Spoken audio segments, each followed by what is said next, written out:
Hi there, Cosmic Family. My name is Yehliali in this incarnation.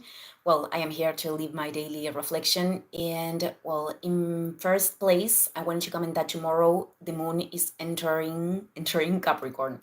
So when the moon is going through this sign, we could be much more focused in goals, in objectives, in responsibilities. But also, when the moon enters in this sign, it is going to create tomorrow squares with the karma nodes, with the north node in Aries and the south node in Libra.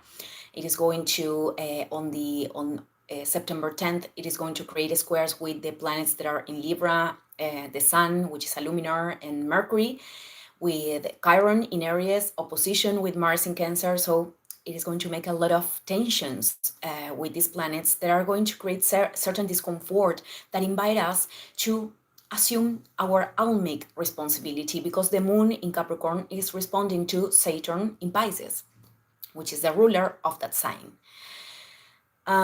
So this could apply to relationships and the direction of our lives, the directions that we are assuming, which is a topic very associated to the full moon that we are going to have the next week, that I'm going to talk about in short.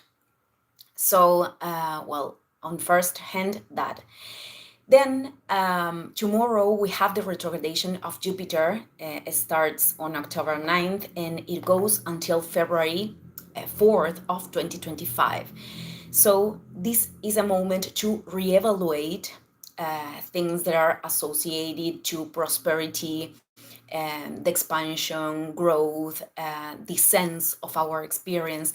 So, for example, we could ask ourselves what kind of beliefs are disconnecting us from our own prosperity? What kind of information, because Jupiter is in Gemini, it is expanding us or not doing that? Or maybe we are consuming in an excessive way. Excesses in general are very associated to the shadow of Jupiter. Then other thing that we could ask ourselves is, which is the sense, if we are really reconnecting with a sense in the things that we are doing, in the directions that we are assuming, in the horizons that we are moving forward. The ways of communication, they are also very important in terms of Jupiter and Gemini, the ones that are contributing with our growth and the ones that are not. The level of flexibility of our ideas, of our mind, because this is a mutable sign in which Jupiter is right now. This doesn't mean that we have to make this extreme relativism, or we have to be in an absence of connection with our own certainty. This means, and neither fanatisms, because this is the other shadow of Jupiter. But we experiment our own truth, along the way.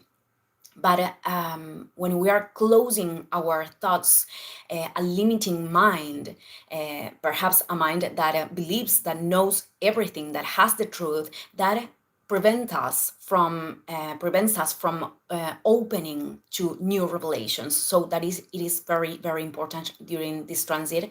I'm going to talk about Jupiter later. On December, we have the second square with Saturn. So it is going to create important aspects.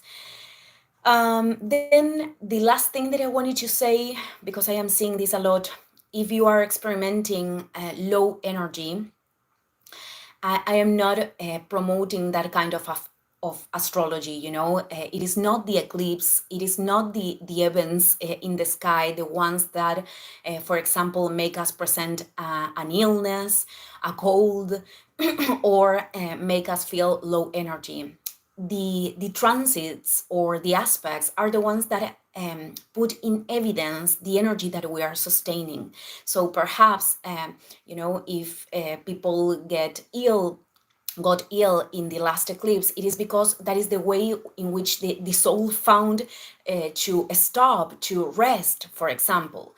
And if you are experimenting a lot of tiredness and this low energy, it is important to pay attention to the internal dynamics that you are sustaining, or where you are putting your energy, because perhaps you are not approaching something that is actually aligned with your soul. So that is an internal listening that we have to practice, but it is important with these events that we are going through right now.